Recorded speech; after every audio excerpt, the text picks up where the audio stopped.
آج ہم بات کریں گے سیکشولی ٹرانسمیٹڈ ڈیزیز کے بارے میں، یعنی کہ وہ بیماریاں جو سیکس کرنے سے پھیلتی ہیں۔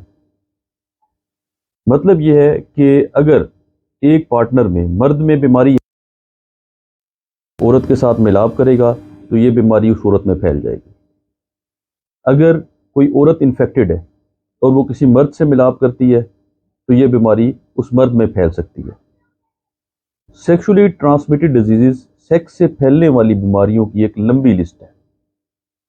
ان میں گنوریا، ہرپیز، سفلیز اور HIV شامل ہیں۔ اس کے علاوہ اور بھی بہت سی بیماریاں ہیں جن پہ ہم بات کر سکتے ہیں۔ یہ بیماریاں کس طرح پھیلتی ہیں، ان کے کیا سمپٹمز ہوتے ہیں، یہ کیا نقصان کرتی ہیں، کیا کمپلیکیشنز کرتی ہیں، اور ان سے کیسے بچا جا سکتا ہے، اس سب کے بارے میں آج ہم بات کریں گے۔ میرا نام ڈاکٹر محمد وقاص ہے۔ میں جنوبی پنجاب میں ایز اے اینڈرولوجسٹ اور انفرٹیلٹی اسپیشلسٹ کام کر رہا ہوں۔ سب سے پہلے ہم بات کریں گے کہ یہ جو بیماریاں سیکس سے پھیلتی ہیں ان کا پھیلنے کا کیا طریقہ کار ہے اور یہ کن لوگوں میں ہوتی ہیں۔ سیکس سے پھیلنے والی بیماریاں ان لوگوں میں پھیلتی ہیں جن کے ایک سے زیادہ پارٹنرز ہوتے ہیں، مطلب وہ ایک سے زیادہ لوگوں سے ملاپ کرتے ہیں۔ یعنی کہ ایک مرد اگر بہت سی عورتوں سے ملاپ کرتا ہے تو اس میں سے کسی ایک عورت میں بھی بیماری ہوگی تو وہ اس مرد میں آ جائے گی اور اس سے باقی ساری عورتوں میں پھیل جائے گی۔ اسی طرح اگر کسی عورت میں بیماری ہے اور وہ کئی مردوں سے ملاپ کرتی ہے تو یہ بیماری جو ہے ان تمام مردوں میں پھیل جائے گی۔ تو بات یہ سمجھ آئی کہ یہ جو سیکشولی ٹرانسمیٹڈ ڈیزیزز ہیں یہ ان لوگوں میں ہوتی ہیں جو جن کے ایک سے زیادہ پارٹنرز ہوتے ہیں، جو ایک سے زیادہ لوگوں سے ملاپ کرتے ہیں۔ اگر کسی ایک میں بیماری ہے تو وہ ان سب میں پھیلا دیتا ہے، تو یہ سیکشولی ٹرانسمیٹڈ ڈیزیز کہتے ہیں۔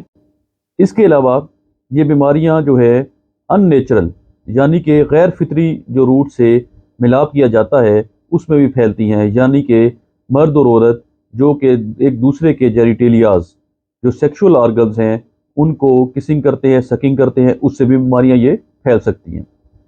اس طرح پیچھے والے رستے میں، پخانے والے رستے میں ملاپ کرنے سے بھی یہ بیماریاں پھیلتی ہیں۔ ان بیماریوں کی سب سے زیادہ جو پھیلنے کی وجہ ہے وہ یہ ہے کہ ملاپ کرتے ہوئے کوئی پروٹیکشن، کانڈم وغیرہ کوئی استعمال نہ کیا جائے، تو اس وجہ سے یہ بیماریاں زیادہ پھیلتی ہیں۔ اب ہم ان کے سمپٹمز، ان سے ہونے والی علامات کی بات کرتے ہیں اور کمپلیکیشنز کی بات کرتے ہیں۔ سب سے پہلے گنوریا کی ہم بات کرتے ہیں۔ گنوریا کے مریض میں ہر ٹائم پیپ آتی رہتی ہے، کپڑوں پہ پیپ لگی رہتی ہے، پیشاب میں جلن بھی ہو سکتی ہے، اور بیماری کا اگر علاج نہ کیا جائے تو پیشاب کا رستہ جو ہے سکڑ جاتا ہے اور پیشاب بند ہو جاتا ہے، اور پیشاب کے مسائل ساری عمر ہی رہتے ہیں۔ یہ اس لحاظ سے کافی خطرناک بیماری ہے۔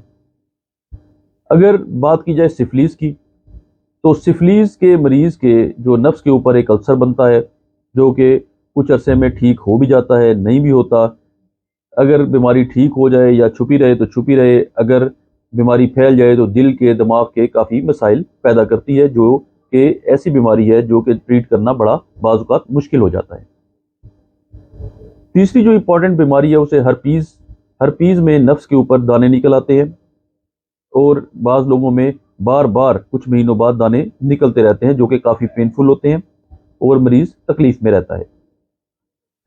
چوتھی بیماری جس کی ہم بات کر رہے ہیں وہ ہے HIV، یعنی کہ عام الفاظ میں ہم نے سنا ہوا ہے AIDS, acquired immunodeficiency syndrome. یہ ایک خطرناک بیماری ہے جو کہ اب تک لا علاج ہے۔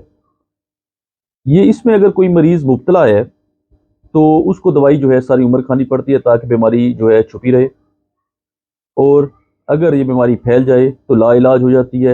ایڈز کے مریض میں مختلف طرح کے کینسر جنم لیتے ہیں، مختلف طرح کی انفیکشن جنم لیتی ہیں، اور جو ایڈز والے مریض کی موت جو ہے وہ کافی جو ہے برے طریقے سے ہوتی ہے۔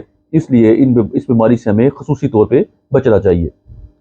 ایڈز کیا ہے، اس کے کیا سمپٹمز ہوتے ہیں، کیا ایڈز واقعی لا علاج ہے، اگر کسی شخص کو ایڈز ہو گئی ہے تو اس کو کیا علاج کرنا چاہیے، کیا وہ سمجھے کہ بس اس کی موت یقینی ہے، کیا اس کا کوئی علاج ہو سکتا ہے، ایڈز والے مریض کی عمر کتنی ہے، وہ شادی کر سکتا ہے، کیا وہ بیماری جو ہے اس کے بچے میں ٹرانسمٹ ہوگی یا نہیں ہوگی۔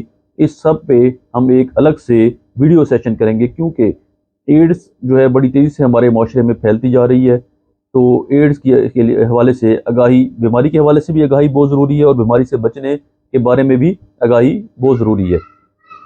تو اس پہ ہم الگ سے ایک ڈیٹیل کمپلیٹ ویڈیو سیشن کریں گے تاکہ اس بیماری کے بارے میں ہم مکمل طور پہ آگاہ کر سکیں۔ تو یہ خطرناک بیماریاں ہیں جو کہ ملاب سے پھیلتی ہیں، اور اس کے علاوہ اور بھی بہت سی بیماریاں ہیں جس میں کلیمائیڈیا ہے، اس کے علاوہ مسکولس کنٹیجیوزم، کئی قسم کی بیماریاں ہیں جو کہ ملاب سے پھیلتی ہیں۔ اس لیے ایک تو اسلامی طریقے سے ملاب کرنا چاہیے، یعنی کہ شادیاں کرنی چاہیے بجائے اس کے کہ بہت سے پارٹنرز کے ساتھ ملاب کیا جائے۔ پارٹنرز کم سے کم ہونے چاہیے، شادی کے ساتھ ملاب کرنا چاہیے جس کا شادی ہوئی ہو۔ اگر کوئی شخص نہیں اس چیز سے ہٹ سکتا تو اسے چاہیے کہ کانڈم استعمال کرے، پروٹیکشن استعمال کرے، ساتھی وغیرہ کا استعمال کرے، اس سے ان بیماریوں کا پھیلاؤ جو ہے کافی حد تک کم ہو جاتا ہے۔ غیر فطری ملاب سے بھی پرہیز کرنا چاہیے تاکہ یہ بیماریاں کم سے کم پھیل سکیں۔ اگر کوئی شخص کسی بھی قسم کی سیکشولی ٹرانسمیٹڈ ڈیزیز، سیکس سے پھیلنے والی بیماریوں میں مبتلا ہے تو اسے چاہیے کہ پریشان ہونے کی بجائے جو ہے سرٹیفائڈ اینڈالوجسٹ سے رابطہ کرے تاکہ اس کی بیماریوں کا مکمل علاج ہو سکے، اور آئندہ کے لیے اسے جو ہے سیکس کے دوران احتیاط کرنے کی کافی ضرورت پیش آئے گی۔